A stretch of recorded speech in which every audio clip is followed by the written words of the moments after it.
Muy buenas, estamos aquí nuevamente grabándoles la clase porque el video de la jornada nos ha quedado con un pequeño problema, así que por eso he tenido que repetir este ejercicio para que puedan tener la retroalimentación. Así que vamos a compartir la presentación del tema que nosotros estamos trabajando, que son las corrientes ideológicas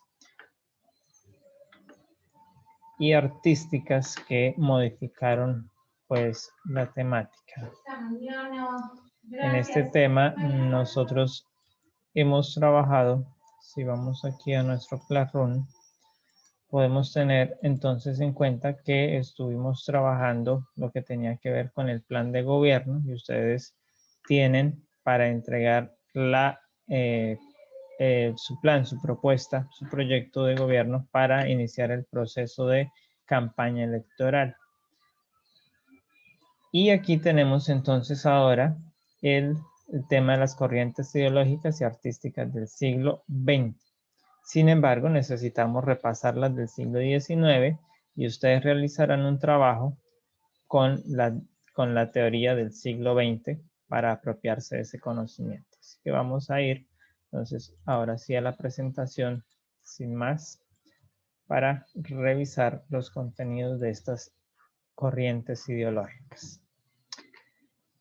El siglo XIX estuvo circunscrito en una cantidad de actividades o fenómenos revolucionarios que arrancaron en el siglo XVIII y que se acrecentaron ya en el siglo XIX. Entonces podemos ver que estas son las imágenes que vamos a encontrar en las galerías de la historia de la humanidad en el siglo XIX. Entonces tenemos que para ese momento histórico el capitalismo se había cimentado como un sistema económico dominante. Había surgido o había sobrevivido más bien a las revoluciones y había sido apoyada o había sido empoderado por la misma revolución industrial que hizo del capital el centro del poder. Entonces, el capitalismo se basa en eso. El señor empresario, el señor capitalista, tiene el dinero con el cual puede montar una línea de producción y hacer más dinero en ese poder. En ese momento se pagaban bajos salarios, no se pagaban impuestos y se explotaba la clase trabajadora. Entonces, es lo que venimos a hacer que surjan estas corrientes ideológicas. Entonces, como le decía, el capitalismo está basado en la propiedad privada, en la posesión económica individual. El capital desempeña el papel protagónico. Quien tiene capital, pues puede comprar materias primas, puede invertir en maquinaria, puede contratar mano de obra y generar, entonces, lo que decía, la línea de producción, crear nuevas manufacturas, tener nuevos productos, venderlos y aumentar así pues su capital. El capitalismo crece con la clase burguesa, la clase sexual que se distingue justamente por ser la clase empresarial, una clase que le gusta innovar en la tecnología, y tenemos entonces para ese momento el desarrollo, en el marco de la revolución industrial, el desarrollo de la tecnología del vapor. Entonces las máquinas a vapor están revolucionando los procesos en las fábricas, el transporte, y justamente eso es lo que lleva al impulso del capital. En medio de todo esto, podemos encontrar entonces retratado en esta caricatura ese fenómeno. El rico vive del pobre. Lo que le falta al pobre, le sobra al rico. El rico tiene elegantes trajes, elegantes vestidos, lleva una vida de lujos y paga una miserable cuota por el trabajo, por el esfuerzo, por el sacrificio que hace el trabajador, que para ese momento de la historia se le conocería como el proletariado. Entonces, es lo que tenemos ahí. Entonces, el proletariado, los obreros industriales, es decir, los que trabajan para las fábricas, tenían esto. Ellos viajaban del campo a la ciudad porque creían que en estas ciudades industriales había oportunidad para obtener una mejor calidad de vida, tener dinero y poder brindarle oportunidades a sus hijos, a su familia, pero esto no sería del todo cierto.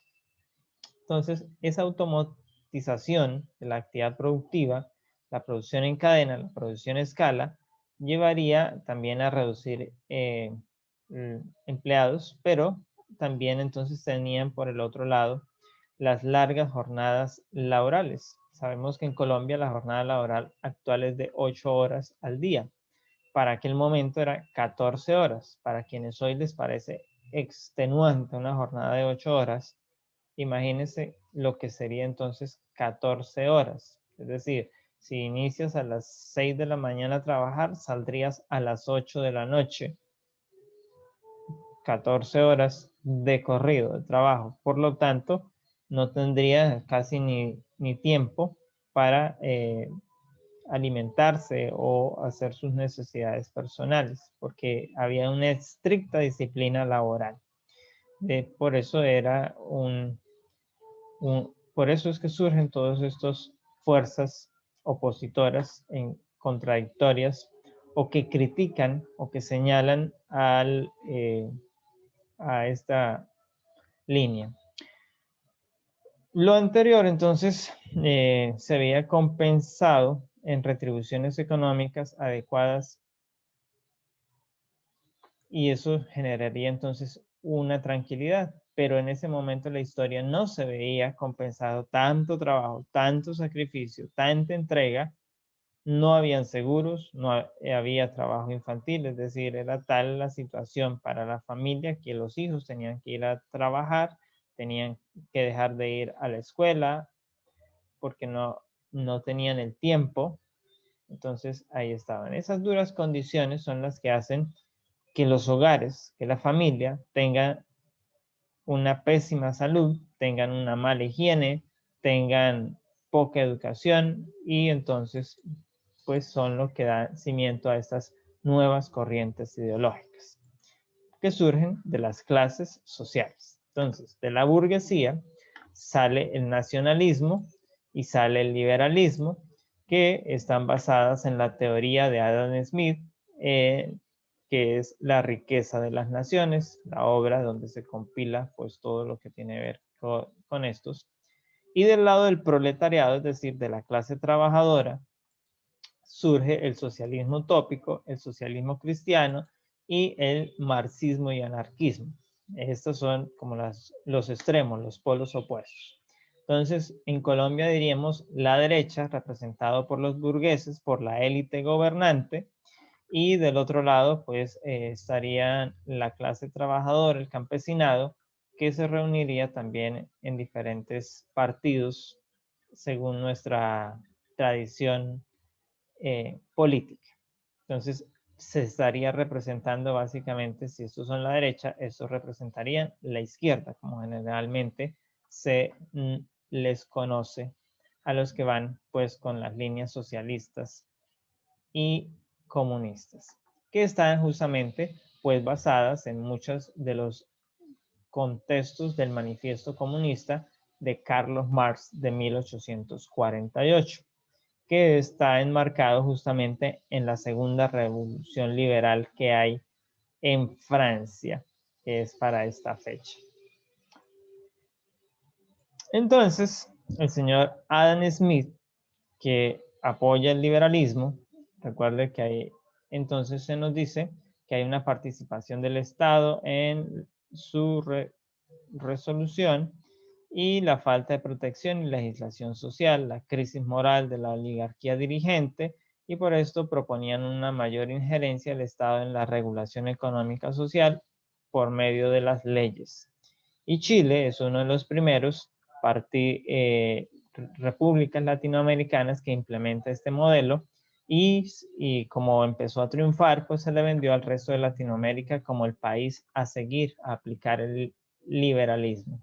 Y hoy ya la burbuja estalló, 2019, una cantidad de revueltas, de protestas, el pueblo se revolucionó y terminaron en 2020 llevando a una constituyente nacional para hacer una nueva constitución y reformar todo lo que se había estado desarrollando desde la imposición del liberalismo por Augusto Pinochet. Ahora, entonces el liberalismo nos presenta una doctrina completamente revolucionaria por su contexto contra las monarquías y la iglesia. El liberalismo en su nacimiento también fue la izquierda, por decirlo de esa manera. Cuando él surge, pues está luchando contra quienes gobiernan, que es la monarquía y que es la iglesia los que controlan. Y justamente por eso se le considera también revolucionario. Los logra derrocar, los logra quitar de ese lugar y se empodera en el lugar de ellos, tomando los vicios que ellos mismos estaban cometiendo.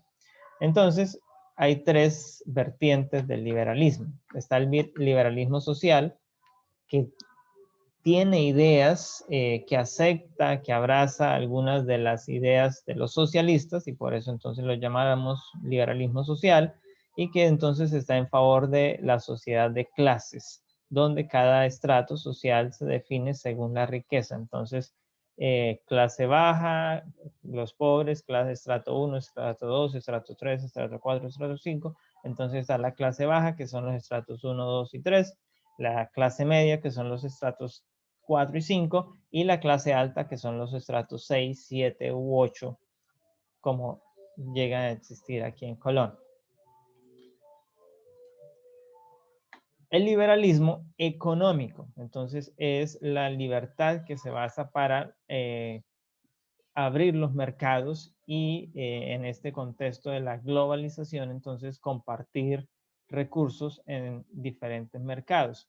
Eso se basa en la ley de la oferta y la demanda y en los llamados tratados del libre comercio, que permiten entonces ingresar un producto sin pagar una tasa arancelaria por la importación de ese producto, a cambio de otros beneficios. Entonces en Colombia se están trayendo arroz, se está trayendo maíz de otro lugar y nos desarrolla, afecta la producción nacional, porque aquí hay campesinos que cultivan maíz, que cultivan arroz, y que cuando se traen 100, 200, 300 toneladas del extranjero, pues son esa misma cantidad de toneladas que dejará de vender el campesinado colombiano. Es decir, el agro colombiano está siendo afectado por la apertura de mercados que se ha hecho en Colombia.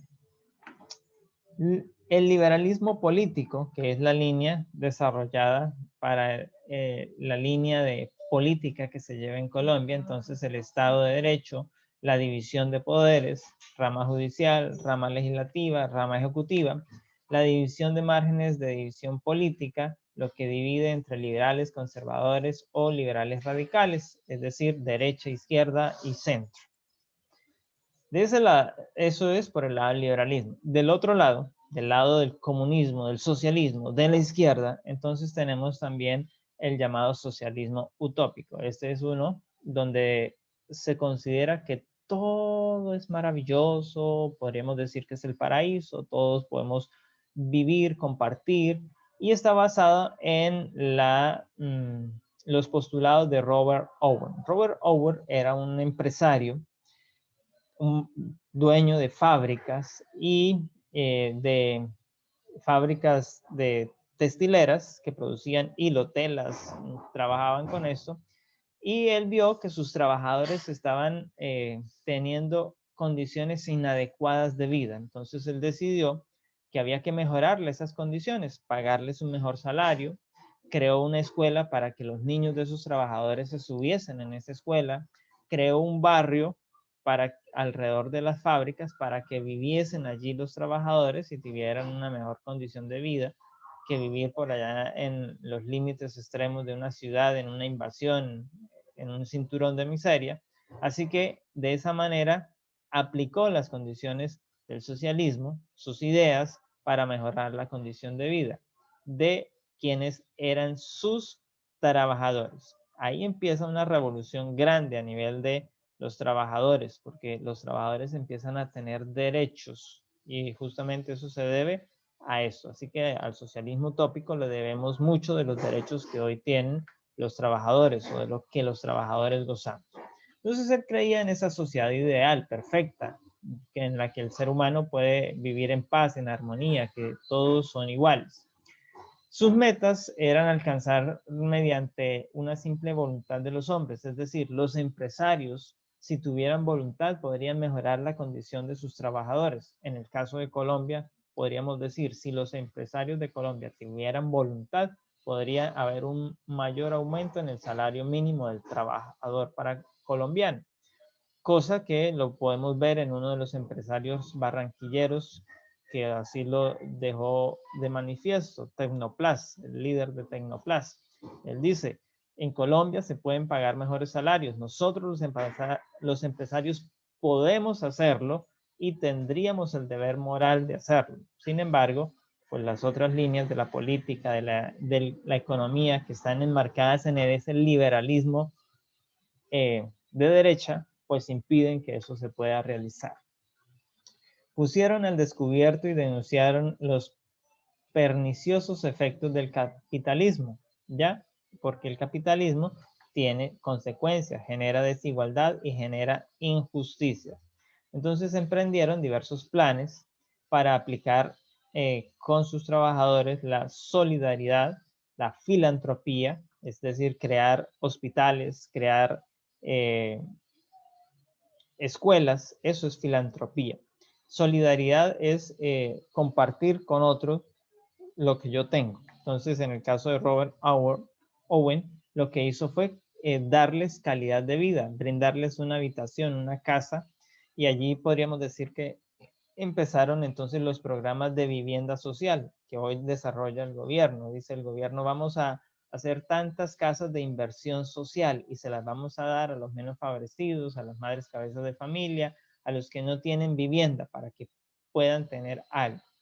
Y el amor fraternal es porque en ese contexto del cristianismo, recuerden que todos somos hermanos y que debemos amar a nuestro prójimo porque Cristo nos ha mandado a él.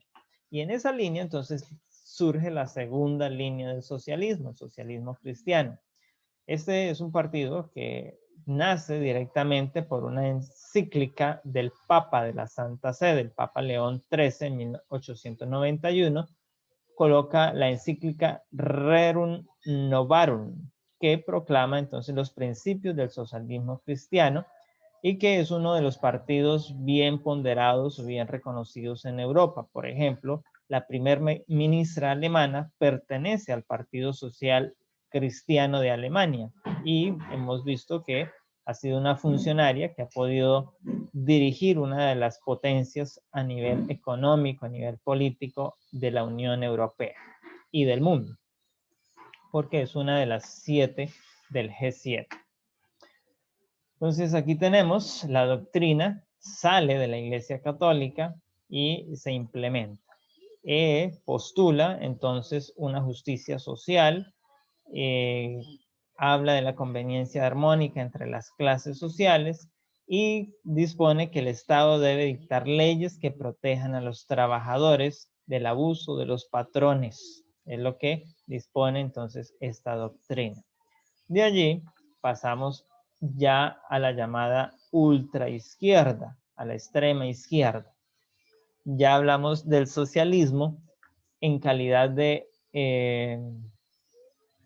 comunismo, más bien, en la teoría marxista. Entonces, se nos habla de que los colectivos sobre los intereses colectivos sobre los individuales. Nótese, el liberalismo empodera el individualismo. Es el individuo el que es dueño del capital. Y el socialismo entonces proclama que el dueño de los capitales es el colectivo, las agremiaciones estatales, es decir, el Estado. Y allí empieza entonces lo que conocemos nosotros hoy como las expropiaciones. Entonces el Estado expropia la tenencia de esa propiedad privada que le pertenecía a un individuo que era acaudalado, ahora el Estado le quita eso para empezar a repartir.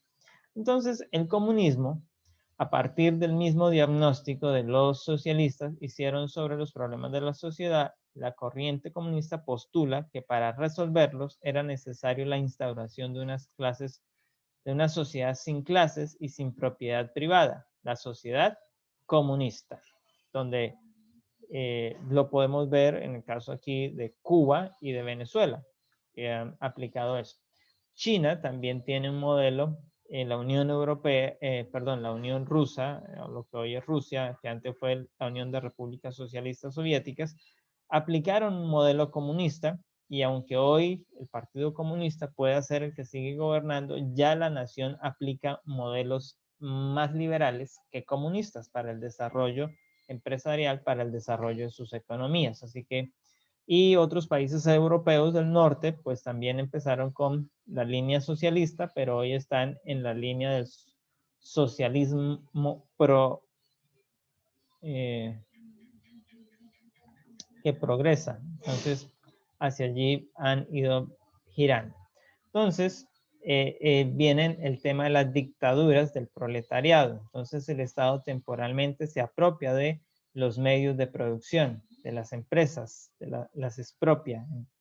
Vemos en el tema de Venezuela cómo Maduro ha empezado a expropiar la empresa de Coca-Cola, de harinas, de producción de pan, los supermercados, la cadena de supermercados, todo empieza a pasar a manos del Estado. Los medios de comunicación entonces son cerrados porque no se les permite la libertad de opinión, de criticar al gobierno, entonces se cierran o se expropian para que pasen a servir a las funciones de la dictadura. De esa manera se cambian esas estructuras que conformaban la sociedad antes para ir hacia la estructura de la sociedad comunista. El proletariado de los industriales entonces está en esa dialéctica que se nos habla entonces de una contradicción de clases porque no se hallan, porque están entre los opuestos y finalmente si quedan del bando contrario pues no reciben nada y entonces los podemos ver como migrantes que tienen que salir de su país hacia otro lugar para buscar una condición de vida mejor. Aquí entonces viene también el anarquismo, que es otra línea que surge allí, que son de las extremas, y justamente pues plantea que no se necesita de Dios, no se necesita de la patria, no se necesita de ningún patrón, es decir, una anarquía. El que quiera liderar puede liderar siempre y cuando logre imponerse sobre los que va a liderar. Eso es básicamente así como la acción directa en contra y el margen del Estado. Por lo tanto, hay que derribar las instituciones del Estado. Y de esa manera, entonces, surge esa contradicción en la sociedad sin clases ni propiedad privada, porque todo pasó a manos del Estado y el Estado ahora está en manos de quienes gobiernan de manera anárquica.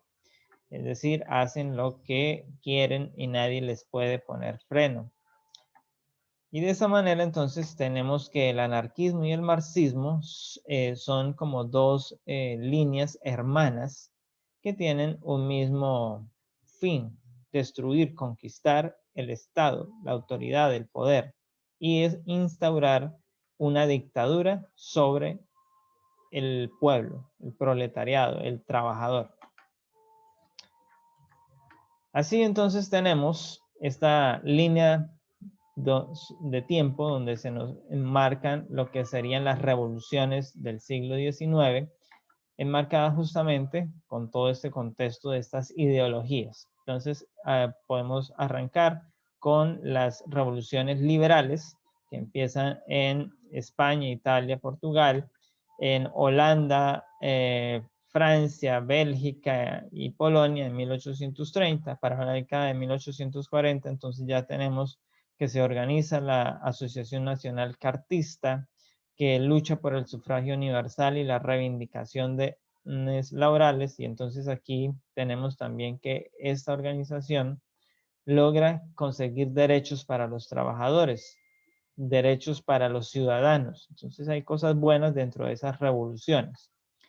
En 1848 entonces está la primavera de los pueblos. Esta es la segunda revolución de los liberales que se da en territorio francés y que afecta a los reinos de Austria, Italia y Prusia, que también se ven involucrados allí, que también entonces trae cosas positivas. A pesar de generar elementos negativos, hay cosas que van aportando y que quedaron como herencia para las futuras generaciones. En 1864 se tiene entonces la primera Asociación Internacional del Trabajo, que hoy la conocemos como la OIT, la Organización Internacional del Trabajo.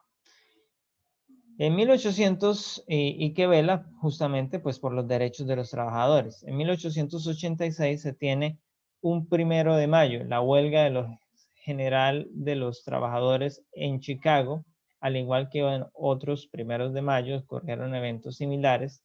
Por eso tenemos hoy asociado al 1 de mayo el Día del Trabajador, para recordar esos eventos donde otros lucharon por los derechos del trabajador y lograron bajo la misma muerte, bajo sacrificios, que se redujesen esas jornadas laborales de 14, 12 horas a 8 horas como la tenemos hoy en día, y hay países donde ya la jornada laboral es de 6 horas. Entonces, eso se debe justamente a esas luchas del proletariado, de la clase obrera, a través del siglo XIX, y que hoy para nosotros pues ya resultan como derechos de los trabajadores.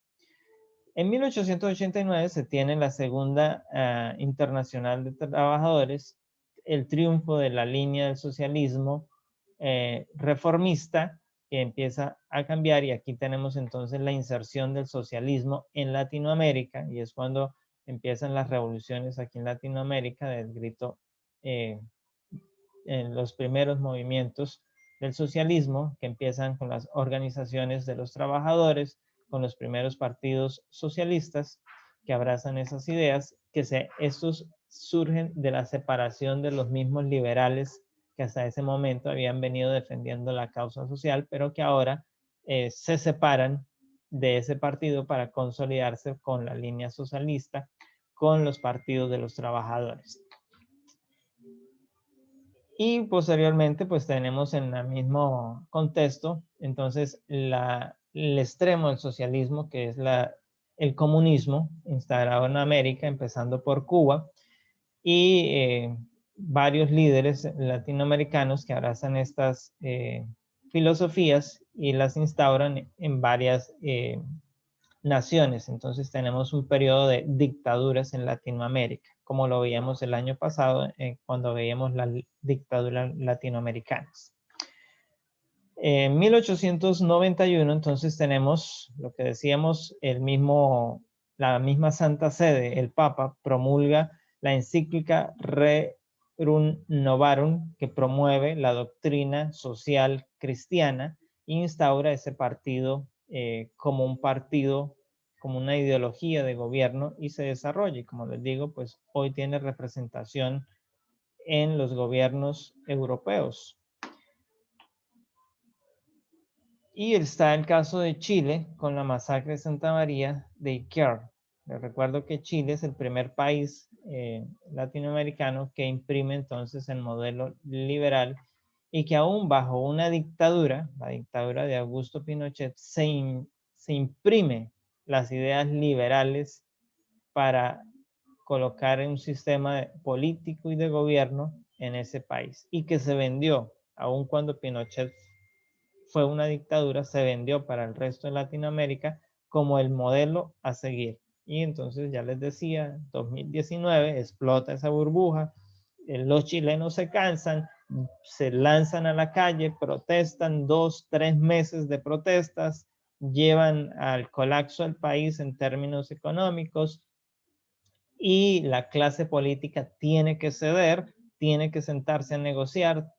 El Congreso es quitado, se nombra una constituyente para el para redactar las nuevas leyes de la República de Chile. Entonces, todo eso sucede. En Colombia el proceso apenas empezaba, pero se frena con la llegada de la pandemia que impide que el pueblo salga a protestar, que salga a marchar, que salga a manifestarse. ¿Por qué? Porque esa línea que sucedió en Chile, pues va a ser repercutida en todos los países latinoamericanos porque han seguido el modelo de Chile, así que no irán a otro resultado diferente al que tuvo Chile.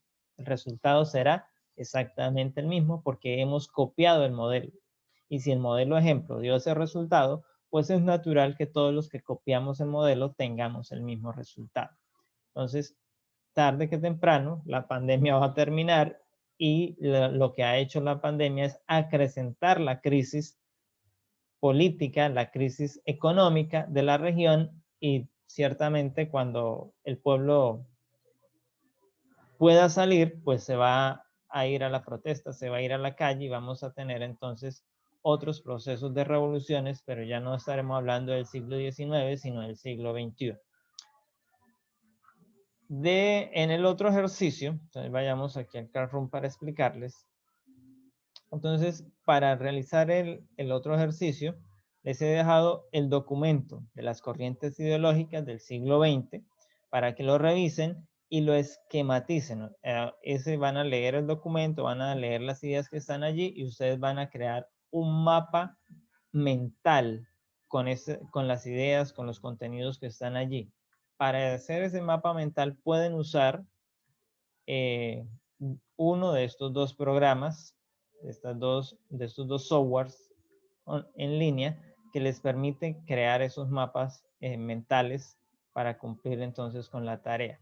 Use el que mejor se le facilite, el que mejor le convenga y entonces en este mismo le explican qué es un mapa mental, cuáles son las ventajas de ese mapa mental, por qué es bueno realizar mapas mentales y entonces apropiémonos de esa metodología también para el desarrollo de esta actividad y que puede ayudarle en otros contextos, en otros momentos, que puede ser de gran utilidad.